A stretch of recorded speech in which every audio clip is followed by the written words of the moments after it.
Ok, c'est la dernière partie. Les attaques viennent toujours. Il dit, tu ne différeras point à m'offrir de ton abondance et de tes liqueurs. Liqueur, c'est de l'alcool fort, hein, comme un exemple, le whisky, tout ça là. Le whisky, le gin, le rhum. Ok. Ok. Tu me donneras le premier-né de tes fils. Donc, les premiers-nés de vos enfants, surtout les garçons, vous devez les enseigner et de leur faire savoir, vous devez les faire comprendre que leur devoir, leur tâche envers Dieu, c'est de masterer, c'est d'être des masters, des docteurs dans le Torah, la loi, le commandement. Même bien vrai, ils iront à l'école pour apprendre à lire et à écrire et à travailler. Ils doivent, tous vos enfants garçons premiers-nés, vous devez les donner à Dieu. C'est-à-dire, ils doivent être des serviteurs de Dieu. Ils doivent être des serviteurs de Dieu en propageant, en enseignant quoi? La vérité et rien que la vérité. Ils doivent être des agents de Dieu, de l'Éternel. Ils ne doivent pas être des agents de Satan. Vous me suivez? Il dit, tu feras la même chose de ta vache, de tes brebis, de ta chèvre. Il sera 7 jours avec sa mère. Et le 8e jour, tu me le donneras. Aujourd'hui, la meilleure manière pour le faire, vous pouvez utiliser ces animaux le jour des assemblées solennelles. Au lieu que ce soit des frères.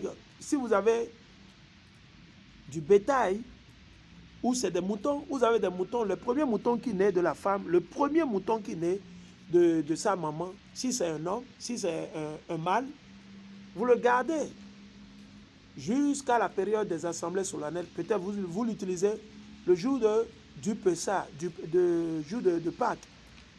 Ou soit vous l'utilisez le premier jour de la fête des Azimes. Ou vous l'utilisez durant la fête des tentes, la fête de Pentecôte, la fête des Lumières. Et vous l'immolez et vous le partagez avec les frères et sœurs. Voilà une autre forme de donner à Dieu et d'apporter les premiers nés de vos bêtes, de vos brebis, de vos chèvres, de vos vaches à l'Éternel. Ok? Vous me serez saints. L'Éternel dit qu'on doit être saint. La sainteté ici ne s'explique pas par le fait de porter de longues robes ou bien de porter des trucs blancs. La sainteté ne veut pas dire d'aller à l'église. La sainteté s'explique, se définit par le fait que vous êtes loyal envers Dieu, vous êtes sincère, vous mettez en pratique les lois et les commandements de Dieu. C'est ça qui définit la sainteté. La sainteté, ce n'est pas le fait de porter des habits blancs ou bien de se laver 10 000 fois par jour. Non, ça ne va pas vous faire saint.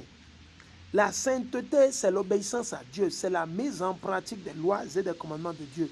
La sainteté, c'est de ne pas mentir. La sainteté, c'est de ne pas voler. La sainteté, c'est de ne pas commettre l'adultère. La sainteté, c'est d'observer les saintes assemblées solennelles. La sainteté, c'est de ne pas célébrer Noël. La sainteté, c'est de ne pas roubler, de ne pas faire le faux, l'anaque. Il dit, vous me serez saints et vous ne mangerez point de la chair déchirée au champ. C'est-à-dire, si vous avez des volailles ou des animaux qui se font attaquer par d'autres bêtes sauvages, vous ne pouvez pas manger ça. Parce que vous ne savez pas quel esprit a attaqué votre mouton ou votre poule ou votre coq. Non, vous ne pouvez pas. Vous ne pouvez pas manger. Vous devez l'enterrer. Vous devez les enterrer quand ce sont ces cas. Mais vous la jetterez au chien. Vous donnez ça au chien de manger. Si un lion attaque votre bœuf, votre troupeau de bœufs et qu'il tue un bœuf ou deux, vous ne pouvez pas manger ces bœufs. C'est ce que l'Éternel est en train de dire. Si vous mangez, c'est un grand péché. C'est de l'abomination.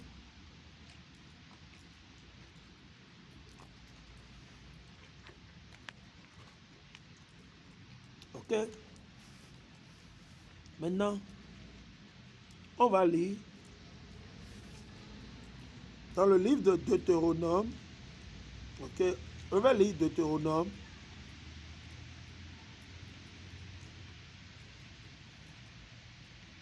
Toujours pour toucher sur la sainteté. C'est quoi la sainteté?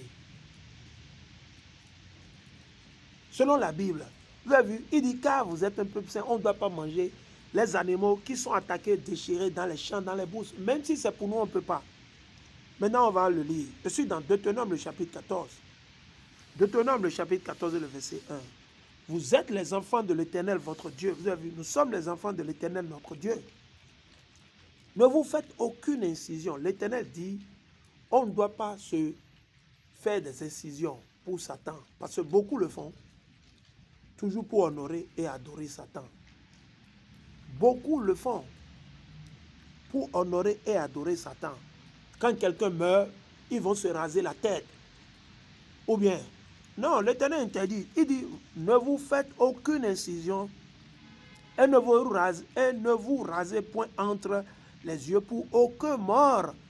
Ne faites aucun rituel pour les morts. Quelqu'un qui est mort, c'est quelque chose de souillé. C'est périmé, c'est gâté. Il dit, car tu es un peuple saint à l'Éternel ton Dieu.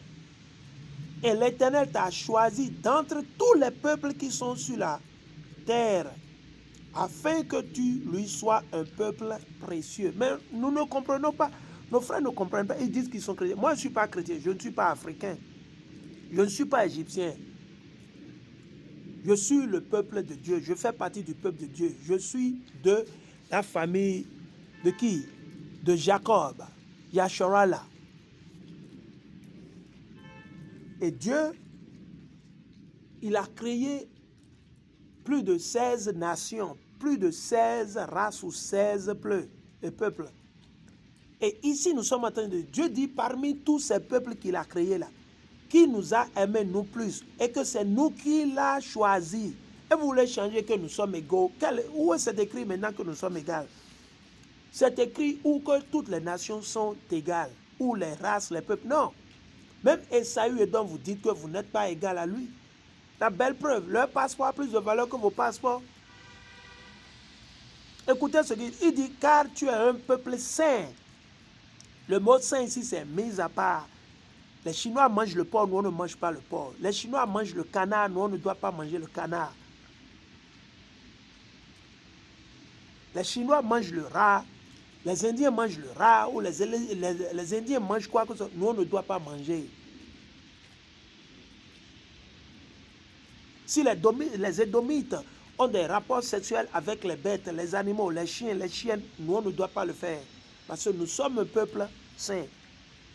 Si les Édomites font le mal, ils volent les parcelles des gens, ils ne font que tuer, maltraiter, nous on ne doit pas faire ça. C'est ce que Dieu est en train de nous dire.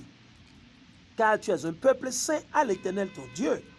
Et l'Éternel t'a choisi d'entre tous les peuples qui sont sur la terre. Je relis encore. De tous les peuples, de toutes les races, les nations qui sont sur cette terre. De parmi les Édomites, les Ismaélites. Et la liste continue. L'Éternel nous a choisis à nous pour être son peuple à lui seul. Nous sommes un peuple précieux. Mais nos frères ne veulent pas comprendre. Ils pensent que, oh, telle nation est intelligente, ils fabriquent les voitures, oh, peut-être. Non. Ils ne sont pas intelligents plus que nous. Mais c'est à cause de vos péchés, c'est à cause de nos péchés que ces gens, ils dominent sur nous. Parce que l'Écriture le dit que, à cause du sang innocent, du péché, du mal, le pouvoir est transféré de nous vers d'autres nations. Il dit, tu ne mangeras, le verset 3, tu ne mangeras d'aucune chose abominable. Aucune chose abominable. Donc, et il va vous donner la liste des choses abominables. Nous allons revenir une autre fois. Voilà sur ce que je vais toucher sur les lois. Et je viens de terminer comme ça. Exode chapitre 22. Nous allons y continuer. Si Dieu nous le permet. Si Dieu nous le permet, nous allons y continuer les prochaines fois. Alors, chers frères et sœurs, le plus important, rappelons-nous, nous sommes un peuple saint. Nous sommes un peuple séparé, mis à part.